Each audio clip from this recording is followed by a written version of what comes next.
this should give you the highest stress, which then should give you the worst case. And so when I was talking about that Feller dilemma, I was working to 5,000 psi. Did I have 5,000 psi at the Feller dilemma? Probably not. Why was that okay? Sorry?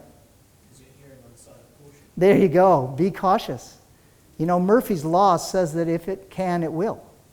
And I guarantee you that it can do all kinds of things that you're not going to think of. So you better think of everything you can and then make sure that it won't. And in the context of worst case, so this is what I get to with the 10%. I don't know what the actual loads are in that Feller dilemma, but I told you it was a trivial problem to level it. The reason it's trivial is because I just go to worst case. Because there's 10 other things that I'm not even thinking of that'll happen to that thing that I'm not thinking about. So I better be worst case in the things I am thinking about. So I'm using 5,000 psi when it's probably got less than 3,000 at the actual implement. You know, I'm using a 2-ton tree when it probably only picks up a 2-ton tree 5 times in its life. But it can, and someday it will. And in that day, I don't want to be the guy saying, oh, well, I just used 3,000 because I wasn't sure, and you know, it's a long ways from the excavator, so I thought that'd be okay. I don't want to be that guy. I want to be the guy saying, oh, I used 5,000, lucky, it's still working. You know, that's the guy I want to be. So worst case works for us. This is worst case usually. So it works for you. You know, if you get a FEA problem and you're not sure how the boundary condition goes, make it worst case. Another thing is Saint-Venant's principle. You guys familiar with that? It basically says that it doesn't matter what your boundary condition is, if you're far enough away from it, your stresses and your strains are right. Does that make sense? So what could I do if I had a really crap boundary condition? One of the things I could have done, I'm not going to use it because it doesn't work very well in this problem, actually.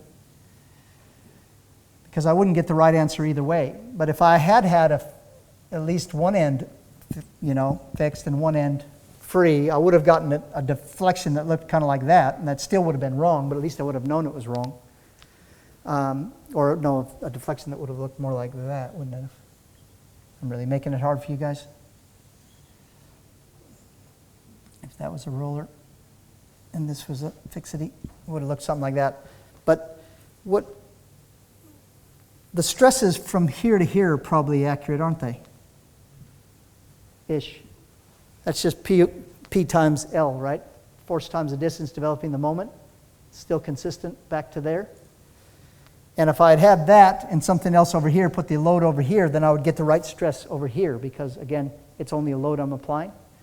So the nice thing about loads, and this is where 3-2-1 really comes into its own, is if I apply all of my reactions and all of my applied loads, and you just got to realize this is my own interpretation. Reactions and applied loads don't occur in the real world. A machine sees loads. They come from different things.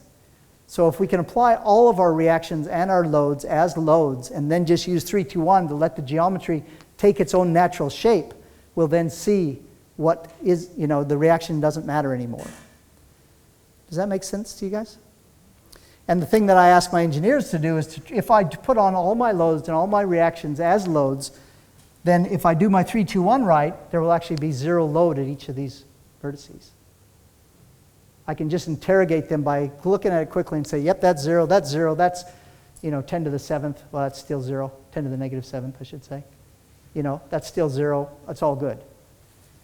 And so that was the purpose of the course today, was to just get you present to 3-2-1, get you present to the fact that boundary conditions are never what you think they are, and they're never easy to replicate, you know, exactly what they truly are. It's a tough thing, and the better you get as an analyst, the better you'll get at replicating true boundary conditions. And worst case is this, and we all go to worst case if we have that choice, right?